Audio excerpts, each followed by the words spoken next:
In this town, there's no off-season. The news never stops, and neither do we. It's always game day in Cleveland with Andy Baskin and Daryl Ryder.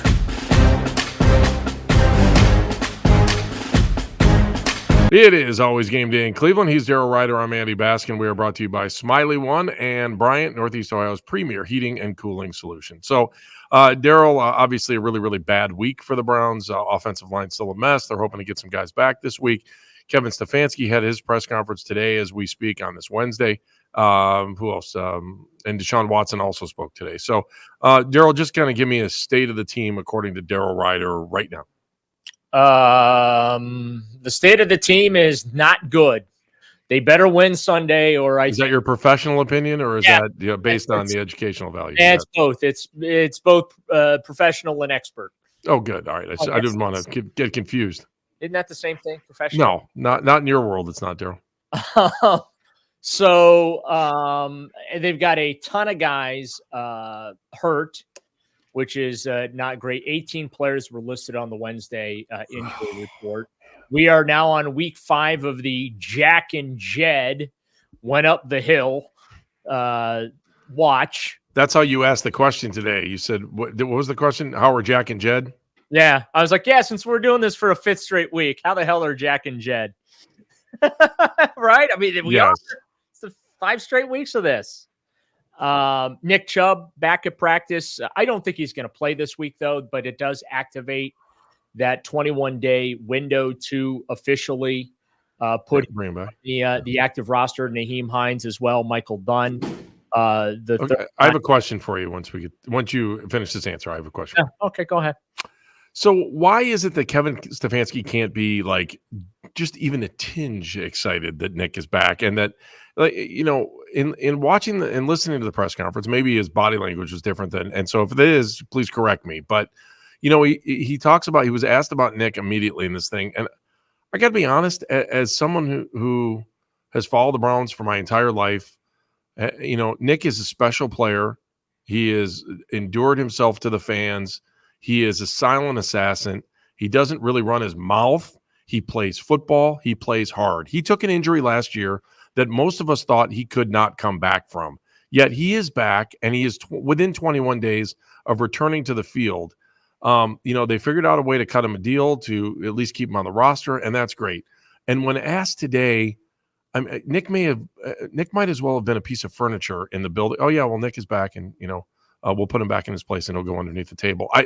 He had no emotion, didn't want to give any implication that he could. I don't care if he's going to play or not play, but I think as a coach, you stand up there and you say to the media, you say to the fans, he's an inspiration no matter what happens. He has the opportunity to be back out there. He represents what we want our players to represent. Guys that come to work, they work hard, and even when we tell them, or even when fate doesn't give them the right hand and that they get hurt, that he worked harder than anybody on earth to get back on the field. I am proud to say he's on my team. I don't know if he's going to make it back on the field, but this guy is an inspiration. Why is that so hard to say? I'm sorry. Are you new to Kevin Stefanski press conference? No, I got it. But you know what? If there's one guy he should step up for and be a champion for, and if you want to set the tone for the rest of the locker room, for the city, for your fans, come on, man. Step up and be excited that he's back out on the field. I don't care if he doesn't take a snap. The fact that he made it back to today after the injury that we all watched last year, you got to be kidding me. Come on. Show some passion. Again. I know. Are you new to that's just not who Kevin Stefanski is. But am I wrong? Am I wrong? What's so wrong with saying that? No, I don't disagree with you, but that's just not what Kevin Stefanski does, Andy. I know it. If there was ever a time I thought he could have done it, it was today. The next time Kevin Stefanski is excited about something will be the first. The next time that Kevin Stefanski is completely bummed out, depressed, and ready to just start pounding them, that also will be the first.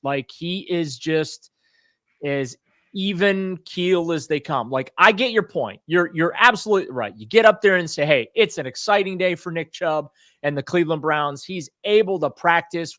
Don't know, when he's going to play another game yet. We got 21 days to get that sorted out. but he's, worked really, really hard to get back to this point. Can't speak enough about that. We know how much he means not only to this organization, but you're right about all that. But Kevin Stefanski doesn't do that stuff. So while I hear you, that's just not who Kevin is. And I think that there are times when, you got to pound the table a little bit. There are times when, you got to throw a player under the bus that isn't doing their job. Yeah, this isn't even about throwing a player under the bus. This is why I think I'm so bothered by it. Like, I can understand not blaming a player and being able to go walk back in the locker room and say, hey, I had his back in the press conference. He was getting pressed, but it's on me, he says all the time. Right. It's on me. We got to coach him better, right? And so I'm fine with that. But this is not a negative. This is a positive. And this was a positive opportunity for Kevin Stefanski to just say that, he's a special guy. He really is. The fact that he's back today makes him special, no matter how many yards he's run. But it's just, again, it's not Kevin's personality. It's not. I get it. It's just not the way he is in front of the cameras and microphones. I am curious if this thing goes off the rails the way I think it's going to. Are we going to see Kevin's personality change a little bit? Because I honestly feel like this has the potential to be a very ugly season now, especially if they lose at Washington and fall to 1-4. Because for all intents and purposes, Andy, if you fall to 1-4, your season's over. You might as well, Andrew Berry might as well start taking phone calls and selling off as many pieces and parts as he can get draft picks for, so he can really be loaded for bear next April to retool in this roster, starting with the first and second round pick, right? Get some top tier young talent in here, because there's not a big pipeline of youth right now when it comes to the Cleveland Browns. This is a veteran team. They went from one of the youngest rosters in the league a couple years ago to now they're one of the oldest rosters in the NFL. And I've been saying this all week on the station. I think but said this on just about every show I've been on. They ran it back. I mean, they added Jerry Jeudy, put Hicks in the middle of the defense for Anthony Walker, but this is basically the same football team that it was a year ago that won 11 games with 5 different quarterbacks, albeit 4 because of injury, and, the 4 replacement guys all ended up winning games and whatnot. But like, every year is different. The defense, right? We're like, this defense, number 1 defense last year, they're just going to carry that stuff over to this year. No problem, right?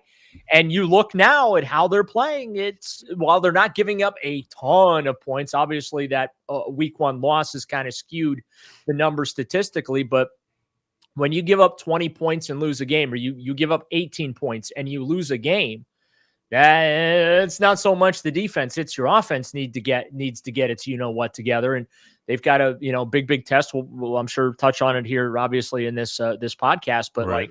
Jayden Daniels is off to a historic start, and he is carving everybody up indiscriminately. And the Browns are going to have their hands full defensively. But for me, this offense needs to get its together here, because if they don't, they're done. And okay, great. Deshaun was better. Okay, thank God. Okay, he actually looked like a professional quarterback on Sunday. Thank God for that. Let's ease off on the parade. Yeah, but the professional quarterback also took a sack on the last play of the game. I mean, you have one chance to win. You know where you are in the game. We all know what's. I don't care if he puts the ball up in the air and it gets intercepted. Come on, man. See, there you go, doing a Kevin Stefanski on me. I'm trying to give the quarterback a little credit for not just completely bleeping the bed, and you just have to go full Kevin Stefanski on. You want to know why Kevin didn't do that for Nick Chubb today? Because you just did that when I'm trying to give a little positivity to the Deshaun. That's why Kevin and I are like this. I can't spread my fingers far apart. I don't know. No, I like Kevin. I think Kevin's a good coach. I think, when I watch the first 15, 16 plays of a game, I think he's a genius. He's Vince Lombardi, man. He's able to figure out a way to get this team to score on the first drive in every game. Bravo. I think it's outstanding. Now, can we just stretch that out for the rest of the game? So they've scored 5 touchdowns offensively this year. 3 of those have come on the opening drive. They can't, the script works. And then I don't know what the hell happens after the script. All right, let's talk about what happens after the script when we come back. It's always game day in Cleveland. It's always game day in Cleveland, part two. I don't know what we want to call it. Trois? You got another word? Dos. Trois? No, trois is three. I don't even know. I can't speak French. English, Spanish, it doesn't matter. What? Trois is three. Trois is three, yeah. That would be the third segment. Dun. Is it Uno, dun? dos. Dos. Great googly moogly. Andy, you struggle with English. That's true. I should probably chill. One language at a time, please. All right. Please, I hope this isn't another language that gets us in trouble. Let us pray this is not the promo. Okay. So it is always game day in Cleveland, brought to you by Smiley One and Bryant, Northeast Ohio's premier heating and cooling solution. Like that smile there? I give you a little smile. Hey, the last promo was me calling DeJuan Jones a fat guy stuck in concrete. So that's only run probably 5 or 6 times during every one of our shows. Right. Can we go a little inside podcast here? Yeah, go ahead. Daryl, that's not that's also over the air. That isn't just on the podcast. No, trust me. I'm aware. So our outstanding producer, Evan, kindly puts together a couple of promos for our podcast. He's awesome. Yes. I double check them because sometimes Evan is just too good at his job. So yes, he is. He made the fatal mistake of giving me options on Sunday. One was the promo of me calling DeJuan Jones a fat guy stuck in concrete. Yeah, that's the other one was you bitching and complaining because Baker Mayfield and Joe Flacco had really, really good days. Yes. So I opted to use the one of you bitching and complaining that Joe Flacco and Baker Mayfield had really, really good days. Because I'm like, if I put this video out, me calling DeJuan Jones a fat guy in concrete, he's going to be pissed. Yes. Probably not going to go over well when I go out to Berea, right? So what happened? So the next morning I wake up, I get a text from our boss who says, hey, do you have a video promo for the pod? I go, yeah, I got one. Perfect. Get it done. Boom. Put out. So he takes that, uses it, whatever. And then Evan's boss then takes and sends us an audio promo for the podcast. And it's the one of me calling DeJuan Jones a fat guy stuck in concrete. And that's what's been airing all week on 92.3. So did anybody say anything to you in Berea? No. But so to cover my backside, yes, I made sure on Monday during our Monday day after Zoom with Kevin Stefanski, that I asked him about DeJuan Jones's play because I figured, hey, if I rip the guy a new one, and if Deshaun Watson's ripped the guy a new one in the middle, that's true too. Yeah. That okay, so I'm gonna man up and I'm gonna ask the coach what he has to say about DeJuan, and then Kevin basically said, yeah, DeJuan sucks. He needs to play better, and so do a lot of his teammates. So that was a whew for me. But yeah, that was one of those things where I was trying not to advertise that, and well, it got advertised. It was like a special treat for those of you that follow along, right? It was a special treat for those of you that only watch on YouTube or you only listen on the Odyssey app. Mm-hmm. Right. Here's what I have to ask you, Danny. Okay. Was what I said incorrect? Was it factually incorrect? Yeah, but fat shaming isn't exactly a good thing to do. Let's be honest. I mean, we live in a society where everybody gets mad about everything. So I fat shame Ken Carman and Nick Wilson every day. Yeah, they fat shame themselves though every day. I fat shame myself. I don't care. I just at least I feel better than I did months ago when I was like 25, 50 pounds heavier. You know what? Let me take a moment to apologize to DeJuan Jones. My intention was not to fat shame you. It was to accurately describe the way you were playing. And that is what came to mind. I apologize for doing that. I should have just said that you really suck at your job right now. Yeah, that might have been better. That's still not going to make it as a promo and won't have as much run as what you just said the other day. But good try. Good effort. Good job. Good effort's what you're looking for there, Andy. Something like that. All right. So speaking of getting thrown under the bus, I don't know. Do you have the transcript in front of you from today? Because I don't. If you don't, it's not a big deal. You have to be more specific. Which transcript do I need in front of me? Deshaun Watson. I can pull up Deshaun's transcript. Here we go. Okay. I want this. You know what? The funny thing is, I don't have to pull it up.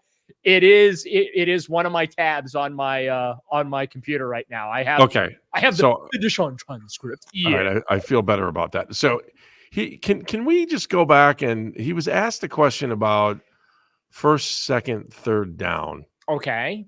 Do you know the question I'm in particular that I'm thinking of? No, because I went to the locker room, but here. Oh, Okay, here we go. okay. First down would seem to be the easiest play call of a series, and you guys are like 3.2 yards per first down. What's going on with first down? Is that the question? Yep. Okay, he says, I don't know. I mean, that's a Kevin question, so you got to talk with the coordinators on that part. I'm just executing whatever is called. If people think it's easier on first down, I think every down is hard. It's the NFL, so just depends on what the defense is doing, end quote. So go back and just read the beginning of that and just stop when you say that's a Kevin question. Yeah, well, here's what's going on. So it says, I mean, in some ways, if you just heard, because we looked at each other in the studio today, we were like, did he just throw Kevin under the bus?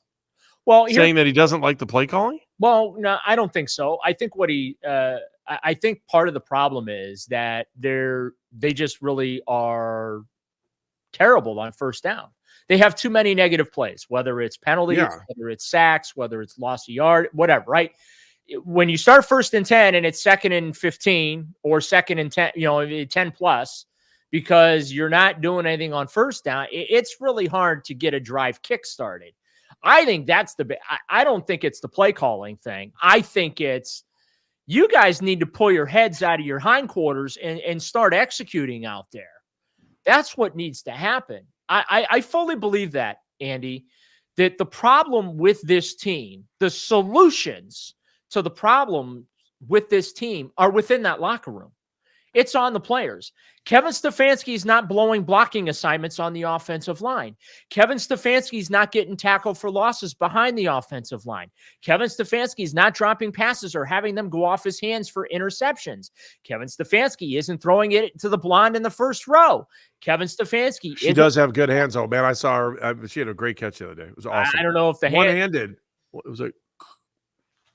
I was going to say something else, but I prefer not to have it end up. I was thinking more about the Ohio State game from the other day. Gotcha. So great one-handed catch. Kevin Stefanski, that's not tackling, right, or not getting after the quarterback, or what. So we can sit here and blame Kevin Stefanski till we are blue in the face. The players got to get their act together. That's what it is. Okay, the front office basically said to you this offseason that y'all good enough. You're good enough.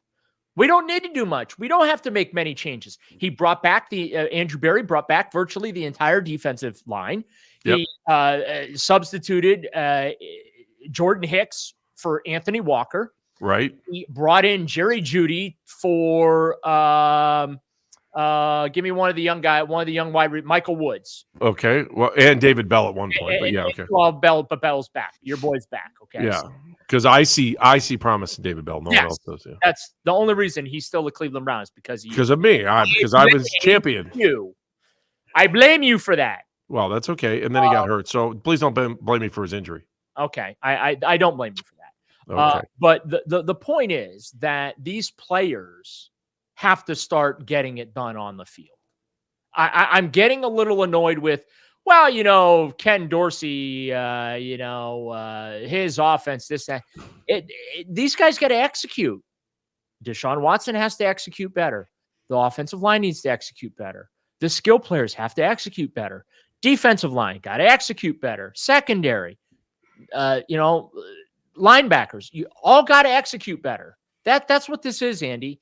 The coaches aren't out there playing for you. All they can do is get you prepared during the week via film and practice, right? Mm-hmm. And here's the thing, too. I don't think it's any secret why the script works so well, okay? So if Kevin Stefanski sucks so bad as a coach, right? Mm-hmm. Why are they scoring on their first possession? I said the same thing. I totally agree with you on what you're saying. You see what I'm saying? Yes. So, but then as soon as that script expires, as soon as that's done and you're in the flow of the game, right? And Kevin's calling plays, the offense don't know what the hell they're doing. Why is that? Now, why? I get it. Help me. I don't know why, but I put that on the players. They're, and yeah, the coaching does share a little bit of the blame there because you could argue, well, the players aren't prepared properly. And so you have to blame the coaches for that. But guys aren't executing. That's what this whole 1-3 start is all about, Andy. A complete lack of execution. And we sit here, and I feel like we do this with we're doing this now with Deshaun. Like, we're talking ourselves into Deshaun is playing well now, right? Well, I thought he did play a little bit, but I think, you know what I think he did better this last game? I'm going to tell you when we come back. It's always game day in Cleveland. It is the midweek edition of It's Always Game Day in Cleveland. We love having you on board. You get like behind the scenes looks, things that we just can't say on the air at 92.3 The Fan. And Daryl gives you insight like no one else is giving you in town. I just want you to know that we value you, Daryl, and that's why you are the man that you are. We are brought to you by Smiley One and Bryant, Northeast Ohio's premier heating and cooling solution. So, Daryl, what was the question? Something that I thought Deshaun Watson did better in this last game compared to the previous one. I thought he got rid of the ball a little bit quicker. Yeah. Well, so bravo for that. Like we are talking ourselves into loving the greatness of the bare minimum, right? He completed 24 to 32 passes. His passer rating was above 80. Okay. It was almost 85. It was like 84.9. He would have had 200 plus 250, 260 if they would have. And he wouldn't have thrown an interception if Amari Cooper didn't have that ball go off his hands, all that, right? The numbers, true. But the facts are the facts. I know. This is the first time in his career he's not thrown for more than 200 yards in 4 consecutive games. The offensive ranks, are you ready for the Browns offensive ranks coming into this game, Andy? Yep. Okay. You might want to get a trash can handy because I've got some stats too. We'll do those after this. Keep going. I'm going to get my trash can. After hearing these. Points per game, Browns averaging 16.5. That's 27th in the league. Yards per game offensively, 246.3. That's good enough for 31st out of 32. By the way, that's not good. Rushing yards per game, 94.8. That's 26 out of 32. Not good. Passing yards per game, 151.5, 29th out of 32. Again, that really sucks. So we're just, I feel like that a lot of times, like we're starting to do with Deshaun what we've done to every crappy ass quarterback that's come through Cleveland before him. And I'm going to exclude Baker Mayfield from that because I think Baker was one of the better guys to come through here. True. That's true. On the field, right? Mm-hmm. But we just like talk ourselves into he's good. He does this little thing, so he's good. He did it. He's good. And I think we're doing that because we're so desperate for anything positive, any sign of hope with Deshaun, right? The week before it was, well, he handled the pressure better. He didn't look like he was bleeping his pants during plays. Oh, I didn't see that one. Is that an actual quote from a national correspondent? Or? No, this is what we collectively talk about. Like, handle the pressure better and things like. So I feel like, okay, great, completion percentage is great. He did look better, no question. If you got more help from the supporting cast, his numbers would be better, right? This isn't all on Deshaun, but the bottom line is, to your point, right? Game on the line, 2 straight weeks. He was given 5 drives to win 2 games. Nothing to show for it. Okay. So, and that's the standard I hold him to. Not his completion percentage, not his, not the yardage, not the touchdown to interception ratio. It's wins and losses. And they're 1-3 this year. And again, he got 5 drives late in the fourth quarter for his critical of the defense as I've been about the tackling and missed opportunities to create turnovers and all that, right? Not getting enough pressure on the quarterback on a consistent basis and things like that, right? Despite that, the defense has done their job in the fourth quarter to give Deshaun and the offense opportunities to win games. Last 2 weeks, again, 5 possessions, 3 against the Giants, and then 2 against the Raiders. Deshaun Watson and this offense has come up with nothing. And that is the problem, because that's why you gave Deshaun the $230 million contract. It wasn't so that, he's completing 65% of his passes and his touchdown to interception ratio is this, and he's throwing for 300, even though he has yet to throw for 300 yards as a Cleveland Brown. And Joe Flacco, by the way, did that 4 times in 5 games, but that's neither here nor there. Like, it's not for that. It's about winning and losing and being the guy that elevates when the game is on the line. And that, to me, I agree. One area that Deshaun remains deficient. When the game is on the line, he's still not elevating. And again, I understand The supporting cast hasn't helped him a lot. But what do the great quarterbacks do? They always seem to find a way. And that, for me, that's the next rung on the ladder that I need to see from Deshaun. It's not his completion percentage. It's not the yardage or touchdown to interception ratio. It's when the damn game is on the line, go win the thing when the defense is giving you the football over and over and over again in the fourth quarter. I'm with you. The entire team has got to learn how to play 4 quarters, because that's the problem of the entire season so far. Play 4 quarters, and if you give this guy the opportunity to get you the win, he's got to deliver, and he hasn't delivered. I do think it's interesting, too. We had Sal Palantonio on today, and Sal dropped some huge nuggets about what's going on in the league right now. And when you go back and look, teams that are running the ball over 50% of the time are winning most of these games. And so I thought that was interesting. Yeah, and so let me give you some of the stats that he had. On, real quick, though.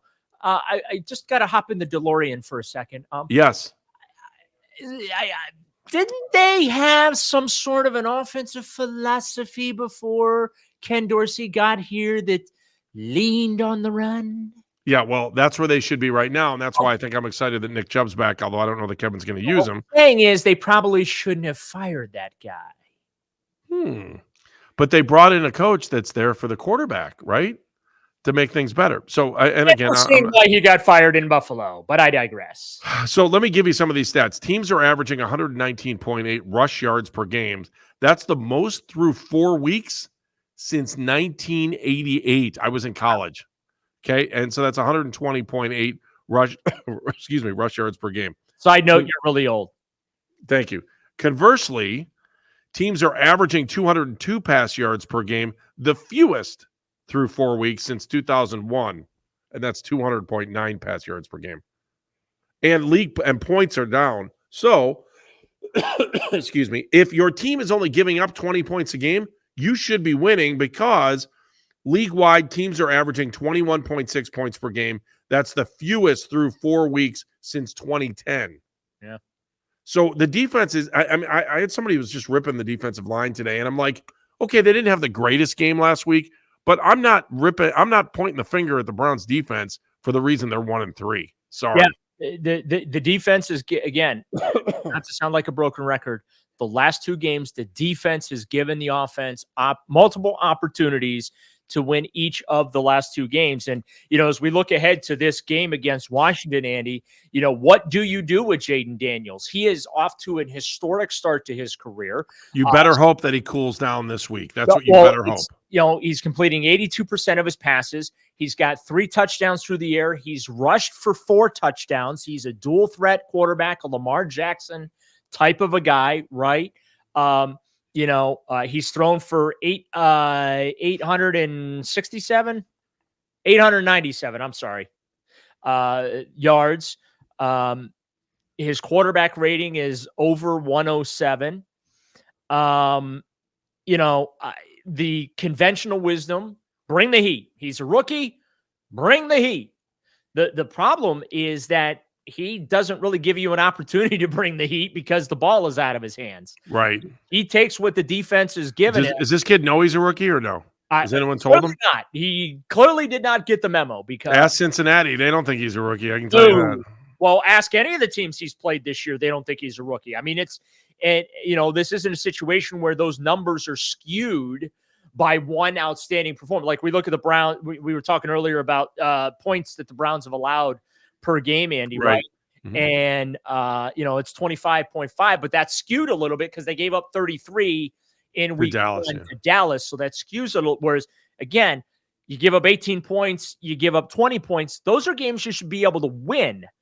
But when you're not able to score, okay, and put points on the board, you're not going to win those games. So I don't know what you do, with him, because he's got over 200 yards rushing as well, Andy, through the first 4 games. He's just the second rookie ever to do that through 4 games. So, I mean, he's making NFL history for Washington, while also, I mean, I'm Jim Schwartz looking at the film from the first 4 weeks. I've got a headache thinking about what I've got to do to try and slow this kid up because, again, he's showing early on that he's one of those dual threat guys. So it's easy to sit there and say, yeah, just, send the house after him, right? Just apply pressure. See if you can burst the pipes with pressure. And this kid, though, and talking to some guys in the locker room, Kevin Stefanski mentioned it too. It's not just a dink and dunk, right? I mean, he is making plays vertically down the field, but he's beating the pressure that he's getting with the dink and dunk. And that, I think, is the challenge for this Browns defense. See what team shows up. If last year's team can show up, especially on defense, the Browns will have a chance at least. So, Daryl, prediction on the game for Sunday. I'm going to leave that to you. No, it's up to you. No, I save my predictions for 6 p.m. Friday afternoon, because then I have gathered all. Where is your loyalty, man? Where's my your loyalty? Who cares about afternoon drive? Care about us. Who pays the bills? You know it. It's always game day in Cleveland. Let's be honest.